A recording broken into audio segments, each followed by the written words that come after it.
I had grown used to the quiet sting that settled into the air every morning, the kind of sting that did not need to be shouted to hurt. It lived in the pauses between my husband's words. It lived in the flat tone he used whenever he spoke to me. It lived in the way his eyes skimmed over me, as if I were a misplaced detail in a room he had designed for someone more impressive. Eric Bennett had a talent for making me feel small without ever raising his voice. He did not have to yell. His disapproval had become practiced over the years, slipping into our daily life as naturally as breathing. Most mornings began the same way. I would walk into the kitchen, offer a gentle good morning, and he would glance at my outfit with that familiar sigh, the one that told me I had already disappointed him before the day had even begun. Whenever we had somewhere to go, he would remind me not to talk too much. He would tell me it was better if I stayed quiet. Sometimes he would look me up and down and ask whether I really thought a dress worked, or whether I understood that I looked out of place beside everyone else. He said those things as if they were practical suggestions, harmless observations meant to help me. But their weight pressed into me anyway, tightening around my chest, until silence felt safer than speaking. On one particular afternoon, I came home from a grocery run and found Eric standing in the living room adjusting his cufflinks in front of the mirror. His navy suit was crisp and perfectly tailored, the exact image he wanted the world to see when it looked at him. I set the grocery bags down by the doorway, and before he even looked at me, he told me he needed to tell me something. There was an event the next evening, a big one. His firm was hosting a corporate reception at the plaza, and everyone would be bringing their wives, so I would come with him. The words landed flat, not like an invitation, but like an assignment. I asked if he meant tomorrow night, and he finally turned toward me. His eyes scanned my face, then drifted down to my shoes, my sweater, and my hair, which I had pulled back into a simple twist. He told me we would need to make sure I looked appropriate because it was not a casual dinner. He said his colleagues' wives knew how to present themselves, and he did not want me feeling out of place. I recognized that phrase. He used it often. It was a polished stand-in for what he truly meant. I did not belong in his world. I told him softly that I would manage. He continued as if I had not spoken. He told me to follow his lead, to smile, not to interrupt, and please not to bring up any of my charity work, because people were not there for that. I nodded and hid the sting behind a calm face I had practiced for years. What Eric called charity work was the core of my life. The Children's Hope Initiative was not a little hobby I played with when I had free time. It was a lifeline for hundreds of families. It was a network I had built from the ground up through late nights, relentless calls, careful planning, and a stubborn belief that children in crisis should not be abandoned because their families could not afford help. It was the reason I woke up with purpose. It was the reason so many children received treatments their parents never could have paid for alone. And just hours after Eric's corporate event, I would be honored at one of the most prestigious humanitarian ceremonies in the country. But Eric did not know that. He had never asked. I watched him check his reflection again, adjusting the angle of his watch as though he could control exactly how the world would admire him.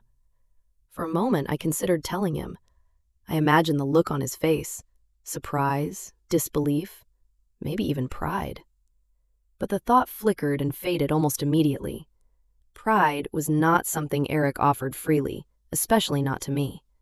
So I kept the truth close, tucked behind my ribs like a fragile ember, waiting for the right moment to breathe. I told him I would be ready. He nodded, satisfied, already moving on. He only told me not to make tomorrow harder than it needed to be. I turned away and let my gaze drift to the window where early evening light spilled across the floor. Outside, the city moved with pulsing energy, completely unaware that the next day would change everything. It had no idea that the woman standing silently inside her own home was about to step into a spotlight none of them could yet imagine. For the moment, I kept that secret to myself. The next morning, I stepped out onto Madison Avenue with a determined calm, clutching the appointment card for the salon Eric had insisted I visit. A subtle chill moved through the wind and brushed against my coat as I walked toward the glass storefront of the upscale beauty lounge he believed could fix me, before I appeared beside him at his corporate event. Inside, everything gleamed. Crystal lighting, marble floors, stylists dressed in sleek black. It was the sort of place Eric considered appropriate, the sort of place where he imagined women were transformed into acceptable versions of themselves. When I entered, the receptionist greeted me with a polite but distant smile, the kind reserved for clients who did not quite look like they belonged among women with designer handbags and effortless three-figure add-ons to their bills. I took a seat in the waiting area. A group of women sat nearby, laughing softly as they sipped complimentary sparkling water. Their coats were draped over the chairs beside them, trimmed with real fur and stitched with monogrammed initials near the collar. I recognized their type immediately. Wives of executives, bankers, and real estate developers. Women who floated through Manhattan social circles with an ease I had never possessed. I tried to focus on my phone, but their voices drifted over anyway. One of them mentioned a dress a woman named Stephanie had worn the night before, mocking it as if it had come from a clearance rack. Another laughed and said she could not believe Stephanie's husband had let her walk around like that. They spoke about people who did not understand the difference between high-end and whatever, with the casual cruelty of women who believed money had made them untouchable. I kept my gaze down and hoped to blend into the chair. Then one of them noticed me. The woman with the fur-trimmed coat asked if I was there for a styling appointment. I offered a small smile and said I had a simple appointment. Her eyes traveled over my sweater and modest shoes before she repeated the word simple, as if it amused her. The others chuckled softly, controlled, and intentionally cutting. Before I could look away, another woman tilted her head with interest. She was tall and elegant, with a silver bracelet shimmering on her wrist. I would later learn her name was Vera, and that she was one of the better-known philanthropists in the city.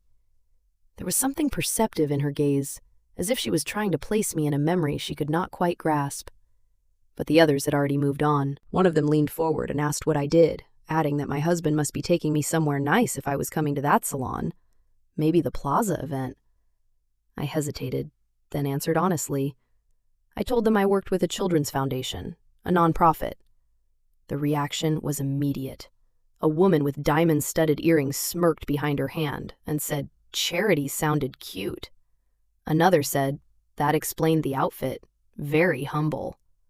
They did not bother to whisper. They wanted me to hear. I kept my posture straight and my hands gently clasped in my lap. I had faced far worse than a few women armed with salon blowouts and inflated self-worth. Still, the words found the tender places in me that Eric had been pressing on for years. But something shifted in Vera's expression. Her eyes narrowed slightly, not with judgment, but recognition. She repeated that I worked with the Children's Foundation and asked which one. I quietly said the Children's Hope Initiative. For the smallest moment, the room stilled. Vera's eyes widened with quiet surprise, but before she could say anything, the stylist called my name. I stood, gave a polite nod, and followed the young stylist deeper into the salon. Behind me, the whispers resumed. Amused, dismissive, unaware of how small they sounded against what I had actually built. I did not see Vera keep watching me, but I felt her attention linger. She knew the name. She knew it somehow, even if the connection hovered just out of reach. I settled into the styling chair and took a steady breath. Tomorrow would come soon enough, and when it did, the world would finally see me for who I truly was. That evening, the apartment was quiet in a way that felt almost unnatural. Eric had stepped out to meet a colleague for dinner, leaving me alone with the soft hum of the refrigerator and the faint traffic sounds drifting through our Upper East Side window. I sat at the small dining table, still wearing the clothes I had worn to the salon. My hair was neatly styled, but my thoughts were scattered. My phone buzzed beside me. The first message was from Maya Torres, my deputy at the foundation. Everything was set for tomorrow.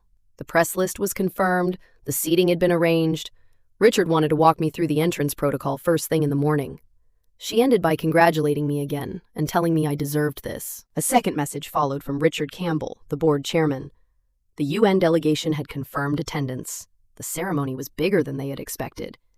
He told me to rest because tomorrow the spotlight would be mine. I exhaled slowly and kept my eyes on the glowing screen. The words felt unreal, even after everything I had done. The spotlight is yours. For 5 relentless years, I had worked behind the scenes, pouring my time, money, strength, and faith into a mission that mattered more to me than anything Eric had ever asked of me. I leaned back in my chair and let my thoughts drift back to the beginning. 5 years earlier, I had sat at that very table with nothing but a notepad, a laptop, and a terrified determination that I had to help families who had nowhere else to turn. I had researched late into the night, navigating grant proposals, state filings, nonprofit regulations, hospital systems, donor requirements, and every bureaucratic maze that stood between sick children and the care they needed. I had reached out to doctors, social workers, hospital administrators, nurses, trauma counselors, anyone who might listen. I had sent hundreds of emails, and for every 10 that went unanswered, I wrote 10 more. I remembered the phone calls with desperate parents, the kind of parents who had already sold their car, their jewelry, or even their homes, trying to save a sick child. I remembered listening carefully, taking notes, and promising I would try, even when I had no idea whether I could deliver. Then came the victories. I thought of Grace, a 3-year-old with a congenital heart defect whose surgery was approved only after the foundation intervened. I pictured Ethan, a shy boy with leukemia, who once hugged my leg when I visited the pediatric ward. I remembered the mother who whispered through tears that I had saved them, as if I alone had held back the tide of fear that was consuming her family. Those memories did not inflate my pride. They grounded me. They reminded me why the ceremony mattered. Not because of cameras, awards, applause, gowns, or headlines, but because recognition would bring visibility to the children who needed help the most. I looked around the apartment again. The immaculate living room, the framed degrees on Eric's wall, the subtle coldness that clung to the space, shaped by years of being told I was not enough. A quiet question rose in my mind. Should I tell him? Should I share the truth before the world found out? Should I give him a chance to show even a flicker of pride or acknowledgement? But I already knew the answer. Eric would hear the words, nod in that distracted way of his, and dismiss it with some offhand remark about charity work not comparing to real corporate success. Or worse, he would turn it into something about himself, how my award could benefit his image, his reputation, his standing among colleagues. I closed my eyes and let the thought settle. No, I would not tell him. I wanted the truth to speak for itself. I wanted the world to reveal my worth not because I announced it, but because I had earned it. I wanted Eric's reaction to be natural, unfiltered, and undeniable. So I silenced my phone, drew in a deep breath, and whispered to the empty apartment that tomorrow would be enough. For the first time in a long time, I believed it. The following evening, the Plaza Hotel glowed like a golden beacon against the Manhattan skyline. Chauffeured cars lined up along Fifth Avenue while guests stepped out in shimmering gowns, tailored tuxedos, and the quiet confidence of people accustomed to being seen. Inside the grand ballroom, crystal chandeliers bathed everything in warm light. The glow reflected off champagne flutes, polished silver trays, satin gowns, and cufflinks. Servers moved through the crowd with practiced grace, and every conversation seemed to shimmer with wealth, reputation, and careful performance. Eric and I entered through the main lobby. The click of my heels was swallowed by the hum of conversation around us as we crossed the marble floor. Eric leaned closer, speaking through a tight smile that never reached his eyes. He told me to straighten my dress and keep my shoulders back. Then he gave the fabric near my waist a quick, irritated tug and asked me not to make things awkward. He only needed me to blend in. No unnecessary comments. I nodded and adjusted my posture. I had rehearsed this role for years. Quiet, agreeable, invisible. We entered the ballroom, and Eric immediately steered me through clusters of his colleagues. He introduced me with minimal enthusiasm, barely pausing long enough for me to exchange greetings before moving on. Several men from his department, senior associates, with practiced charm, offered polite smiles. But the women beside them assessed me more critically, letting their eyes sweep over my gown with thinly veiled judgment. One of the men asked what I did these days. I answered with my usual gentle composure and said I worked with a children's foundation. Before he could respond, his wife let out a soft laugh. She was impeccably styled with silky blonde waves, crimson lipstick, and a sparkling gown that caught the light every time she moved. Her name was Hannah Saunders, and she did not bother lowering her voice. She said she had heard that foundation had all kinds of funding issues. Someone had mentioned questions about oversight. She shrugged, as if she were repeating a known fact, and added that small charities struggled to stay afloat. I kept my expression calm, though something twisted in my chest. I refused to rise to the bait. Another woman chimed in with casual superiority, saying someone from the PDA had mentioned poorly managed grants. Passion, she implied, but no real leadership. Eric cleared his throat in mild agreement, as if he needed to distance himself from whatever small organization his wife might be involved with. I stood quietly and let their words settle around me like falling ash. Not one of them knew that the rumors came from a single misreported article that had been corrected months earlier. Not one of them knew that the foundation had recently been audited and praised for its transparency. What they had were fragments. Gossip passed between fundraisers, school events, social lunches, and corporate wives, until fiction started to feel like fact. The conversation shifted as more guests joined the circle. Someone began praising influential women in the city, executives, philanthropists, tech founders.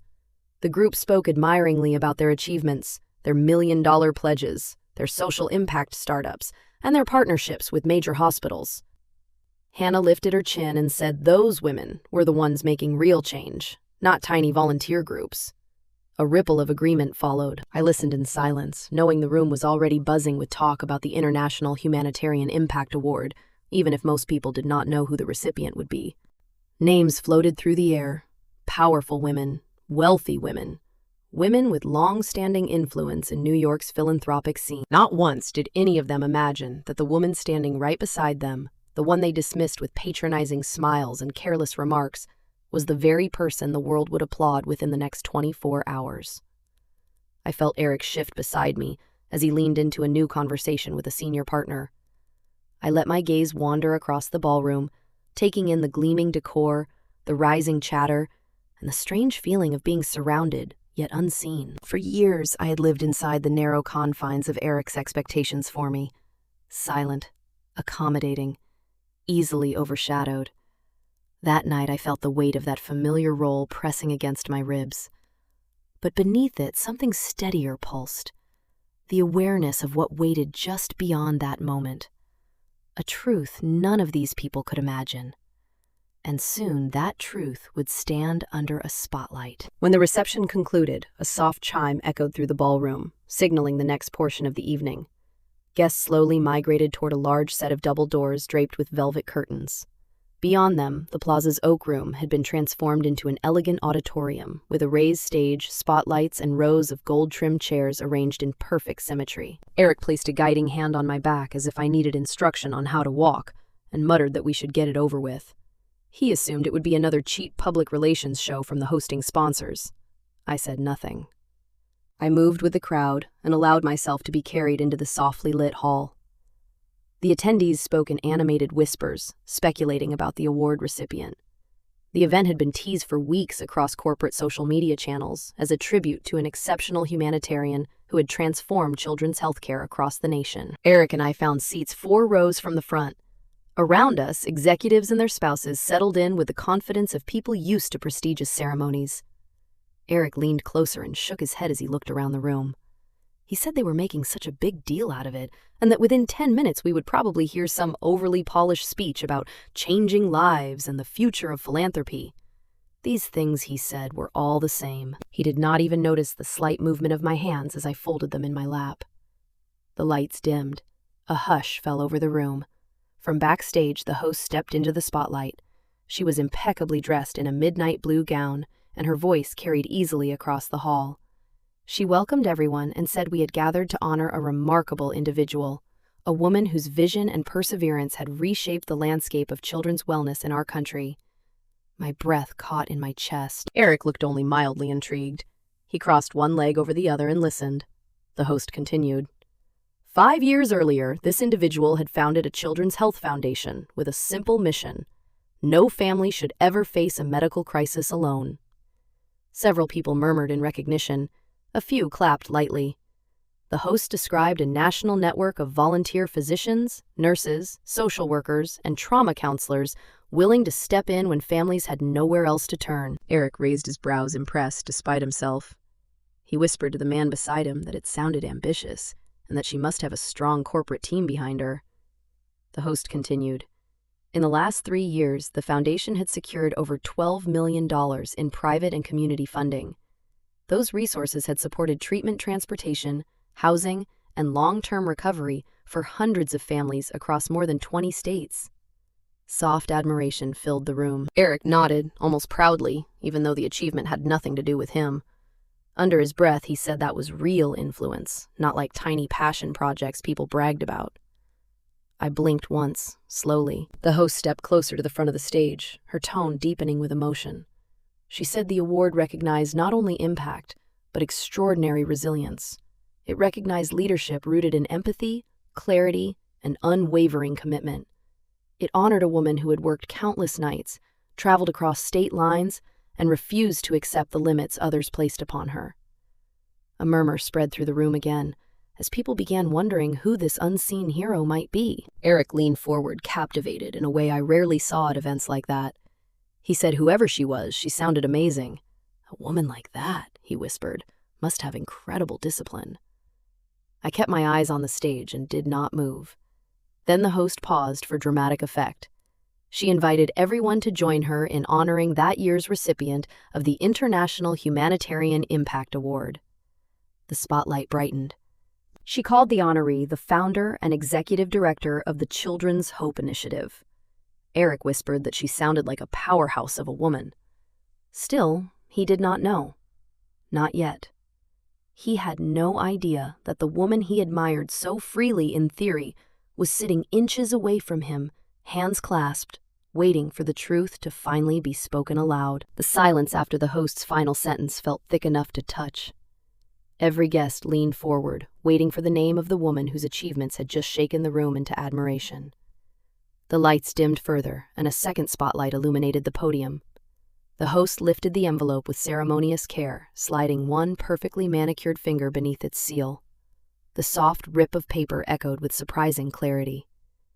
I felt my heartbeat in the tips of my fingers. Eric sat straighter, adjusting his tie, eyes sharp with anticipation. He was ready to applaud a stranger, a woman he believed belonged to a world far beyond his wife's reach. The host unfolded the card, looked out across the packed room, and spoke with a clear, resonant voice. The International Humanitarian Impact Award went to me. For one impossible moment, the world held its breath. Then the room erupted. Applause thundered through the hall. Guests rose from their seats in unison. The force of the standing ovation sent a wave of energy pulsing through the air. But at the center of it all, Eric sat frozen. He turned his head so abruptly that it looked painful. His mouth opened, but no sound formed. The color drained from his face. The confident smirk he had worn only moments earlier collapsed into something raw and unfamiliar. Shock. Disbelief. Something almost like fear. He whispered my name, barely audible. The host said my name again and gestured toward me, asking me to join her on stage.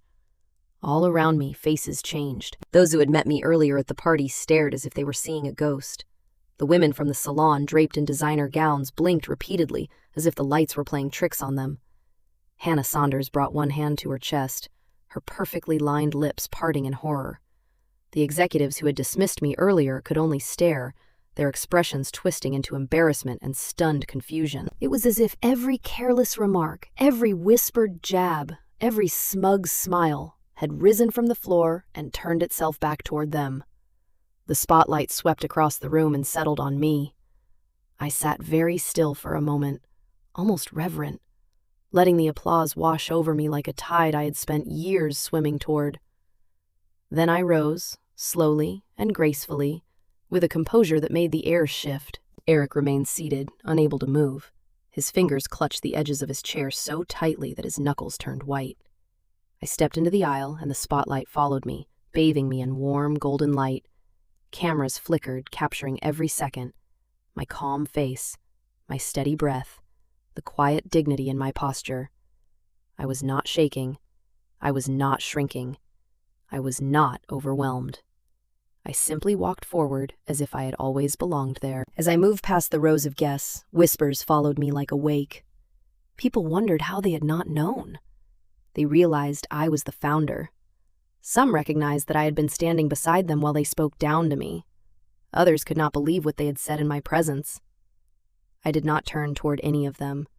My gaze stayed fixed on the stage. From his seat, Eric finally managed a strangled half-whisper, asking me what this was. But I did not stop. I did not turn. The distance between us grew with every step, and it was not a distance measured in feet. It was measured in truth that could no longer be hidden. When I reached the stairs leading to the stage, an assistant extended a hand to guide me. I took it and climbed each step with practiced poise. The applause swelled again as I reached the podium. I stood beneath the spotlight, center stage, center, truth. For the first time in years, I was not being talked over, shushed, corrected, or minimized. I was exactly where I deserved to be. Below me, Eric remained motionless. His entire world seemed to tilt beneath him. The colleagues he admired were looking at him now, not with respect, but with the dawning realization that the woman he had belittled was the woman the world had just risen to honor. On that stage, I lifted my chin slightly. My eyes glimmered not with pride, but with clarity. The truth had finally spoken for itself. The applause slowly faded as I stepped up to the podium. The stage lights warmed my face. I adjusted the microphone, took a quiet breath, and allowed stillness to settle over the room. I thanked them. Then I began. I told them that 5 years earlier, the foundation had begun with nothing more than an idea that children in crisis should not have to suffer alone, and that their families should not have to choose between survival and hope. The audience leaned forward, captivated. I told them I had started the work in silence. There had been no board, no sponsors, no name recognition. Just one laptop, a list of hospitals willing to talk, and an empty room where I spent long nights calling anyone who would listen. A soft murmur passed through the rows. Surprise, respect, awe. I kept my eyes on the crowd, not on my husband, frozen below. I spoke about the grants that fell through, the times we did not know if we could pay for one more surgery, and the nights when the only thing keeping the foundation alive was stubbornness and the belief that if we did not fight for those children, no one else would. More guests nodded. Then my voice grew quieter. I told them something else had been constant through those years, something I had not spoken about. A pause changed the air in the room. I said there had been someone very close to me who thought none of it mattered. Someone who believed the work was a distraction. Someone who said charity was not real success. Someone who told me there was no point, that it was naive that I did not belong at the same tables as people who made real impact. A ripple moved through the audience. Eric stiffened. I continued. Every day I had heard that I was not enough, that I was not capable, that my dreams were embarrassing. And for a while I believed it. The silence deepened. No glass clinked, no whisper rose. Hannah lowered her gaze, her cheeks coloring. The women who had mocked me at the salon shifted in their seats, suddenly desperate not to be recognized. But I continued. Because of the families who trusted us, because of the children who needed us, giving up was never an option. Slowly, what started in the shadows found its way into the light. Behind me, photographs appeared on the screen. Children smiling in hospital gowns, families reunited, doctors standing beside recovered patients, images that pulled at every heart in the room.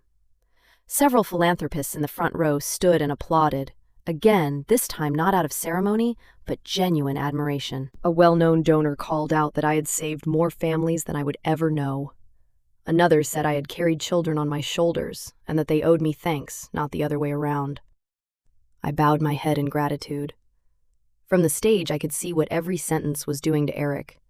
He sat there with his smile forced too tightly, his face pale, his body held rigid, as if every word had become a stone dropped into water, sending ripples into every corner of the room. People looked at him now not with curiosity, but with dawning disgust.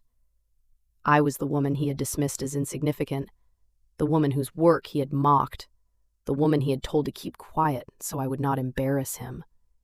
And there I was, respected, loved, and celebrated. The mask he had worn for years cracked open under the weight of truth. Successful husband, superior partner, the man above me, the man who knew better. It all fell apart beneath the lights. I looked at him only once, not with anger, not with triumph, with clarity. Then I spoke my final message. I told the room not to let anyone convince them that their work was too small, their dreams too fragile, or their impact meaningless, because those who underestimated them simply did not know who they were yet. The hall erupted into applause, and in that moment, in front of hundreds of witnesses, Eric Bennett realized he had not just been overshadowed.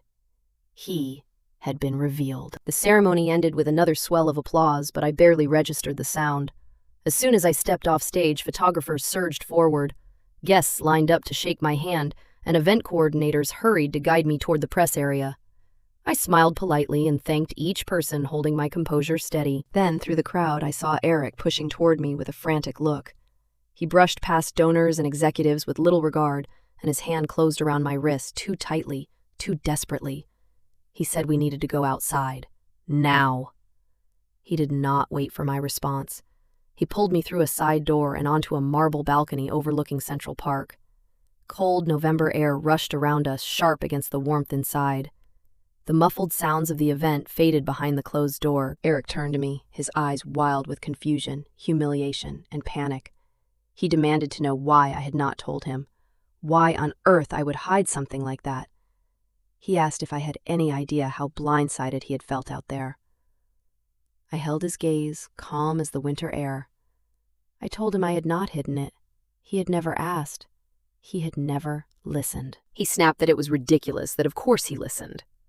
Then he asked why I had not thought it was important enough to mention that I was running a major organization and receiving an international award. I folded my hands in front of me. I told him that every time I tried to talk about the foundation, he cut me off. He said it was not real work. He told me to stop bringing home charity stress. He made it clear that my world was not something he valued. Eric opened his mouth and then shut it again, jaw clenched. Finally, his voice tightened, and he admitted that he had been embarrassed out there. Everyone had looked at him as if he did not know his own wife. He asked if I knew how that made him look. I let out a soft, sad breath. I told him it had never been about how he looked. He stepped closer and lowered his voice. He said we could fix it. I only needed to explain to everyone that things had been hectic, that he had supported me, that he had always been behind me. I told him quietly that I would not lie for him. His face darkened. He asked if that was it, if I was going to make him the villain. I shook my head. I told him I did not need to make him anything. He had done that himself.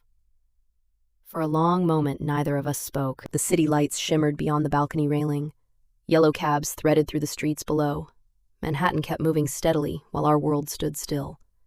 Eric's voice cracked slightly when he spoke again. He told me not to do something stupid. We had been married for 11 years. I said yes. And in most of those years, I had disappeared in front of him. He reached for my hand, but I stepped back. Not dramatically, simply with clarity. My fingers moved slowly to the ring on my left hand. I twisted it once, then again, feeling the cold metal press against my skin. Then I took his open hand, trembling with fear more than anger, and placed the ring gently into his palm. His breath caught. He said my name and begged me to wait. I told him there would be no yelling, no scene. This was not punishment. It was truth. I looked into his stunned eyes and told him he had never wanted a partner. He had wanted an accessory. Something quiet, something polished, something that did not outshine him. A tear slipped down his cheek before he could stop it. He was not a man accustomed to vulnerability, and it did not look natural on him. I stepped back toward the door leading inside. I told him I was not his to manage anymore. He pleaded again, but I was already reaching for the handle. I did not feel triumphant. I did not feel angry. I simply felt free. Then I walked back into the warm lights of the hall toward the people who finally saw me, toward the life I had built with my own hands. I left Eric standing alone on the balcony, with the ring cold and heavy in his palm. For the first time, he understood what it meant to lose someone quietly. 3 months passed, and winter slowly loosened its grip on New York. The city that had once felt too loud, too bright, and too overwhelming now moved at a pace I understood. I had my own rhythm, one no longer dependent on what Eric thought of me or how small he made me feel. The Children's Hope Initiative grew faster than anyone had predicted after the award ceremony. Donations surged. Hospitals reached out from across the country. 3 major medical centers invited me to lead collaborative programs supporting families in trauma recovery. A national pediatric network offered partnership. The board expanded. The staff doubled. Everywhere I went, conferences, hospitals, state panels, people greeted me with genuine admiration. They told me I had changed the field. They told me the model was saving lives. They called me the future of child advocacy in America. My face appeared in medical newsletters, philanthropy magazines, and a Sunday feature in the Washington Post titled, "The Quiet Woman Behind a National Movement." Opportunities kept coming. I turned down half of them, choosing only what served the mission rather than the spotlight. My life was full, meaningful, steady, and finally my own. One afternoon, as I left a meeting with a team of trauma psychologists, I noticed someone standing near the entrance of the foundation office. A familiar figure waited by the front doors, holding a bouquet of white tulips. They were my favorite, though I had never told him that. He must have read it in the profile written about me. Eric looked smaller somehow. He was still wearing a tailored coat, he was still meticulously groomed, but the confidence that once clung to him like a second skin was gone. He stepped forward with a hopeful, trembling smile and told me I looked incredible. I did not respond. I simply waited. He said he had wanted to see me for weeks. He knew he had messed up. He knew he had taken me for granted. After everything that had happened, he realized how wrong he had been. He extended the flowers and asked if we could talk, maybe get dinner, maybe try again. I did not take the bouquet. Through the glass behind me, I could see my staff moving efficiently between offices, preparing for a meeting about a new national telehealth program for rural children. My life was right there, full, purposeful, solid. I met his gaze and asked why he was there. He swallowed hard and said he missed me. He said he was proud of me now. He said he had not understood what I was doing back then, and that he wanted us to have another chance. A breeze swept between us, carrying the faint scent of tulips. My voice stayed gentle, but it did not bend. I told him he did not miss me. He missed the version of me who stood on stages, the one people admired, the one he thought could elevate him now. His face crumpled, and for a moment he looked genuinely wounded. But there was something in his eyes, an unmistakable flicker of calculation I knew too well. He insisted it was not true, but I heard the hesitation. I heard the fear of losing access to the new world I now stood in, the world he had never believed I could enter until I did. I told him he had not come back because he loved me. He had come back because the rest of the world finally saw me. He lowered the bouquet slowly and begged me again. He said he was different now. I shook my head. I told him I was different, and that was enough. For a long moment, neither of us moved. Then I stepped back toward the entrance and pulled open the glass door. I told him to take care of himself. My tone was warm, but final. He reached out instinctively, but his hand closed around nothing. I walked inside without looking back. The door shut behind me with a quiet click, and the sound settled into the air like a period at the end of a long sentence. Outside, Eric stood motionless, the flowers hanging limp in his hand, finally realizing that some things do not break. They simply end. Spring sunlight filtered softly through the wide windows of the Children's Hope Initiative's new Midtown office. The space was warm, filled with soft colors, framed photos of former patients, and a gentle quiet that felt alive with purpose. I walked through the hallway carrying a stack of case reports, greeting staff members who passed by with smiles and updates. Then my phone buzzed. A message flashed across the screen from the lead pediatric surgeon at St. Luke's. She made it through surgery, stable, breathing on her own. I stopped where I stood and let the words sink in. The girl was 6-year-old Mia Rodriguez. She had needed a specialized cardiac procedure her family could not afford. The foundation had stepped in to cover transport accommodations and the surgery itself. For days I had carried a quiet tension in my chest, hoping and waiting. I exhaled long and relieved. Before I could respond, the office door opened behind me. A young mother rushed in her face, still red from crying, her hands trembling. I recognized her immediately. Mia's mother, Elena, had come straight from the hospital. At first she did not speak. She simply walked up to me and threw her arms around me, sobbing into my shoulder. She cried that her baby was alive because of me. I held her steady and patient, resting my hand gently on her back. I told her Mia was alive because she was strong and because Elena had fought for her. But Elena shook her head firmly. She said Mia was alive because I had not given up. Because when everyone else told her to wait, I said we would handle it. She told me I had saved her daughter. Around us, staff members paused and watched with quiet emotion. This was the heart of our work. This was why the late nights mattered, the constant phone calls, the fundraisers, the grant deadlines, the endless details no one saw. When Elena finally pulled back, her eyes were swollen but shining with gratitude. She said she did not know how to thank me. I told her she already had. She nodded, wiped her cheeks, and left to return to her daughter. As the door closed gently behind her, I stood still again, letting the weight of the moment settle beautifully into my chest. It hit me with perfect clarity. This was my life now, a life I had built not in the shadows, not with someone else's permission, but with my own two hands. A life measured not by someone's approval, but by impact, connection, and humanity. None of it depended on any man seeing my worth. I returned to my office and set the reports down on my desk. Outside my window, the city pulsed with afternoon energy.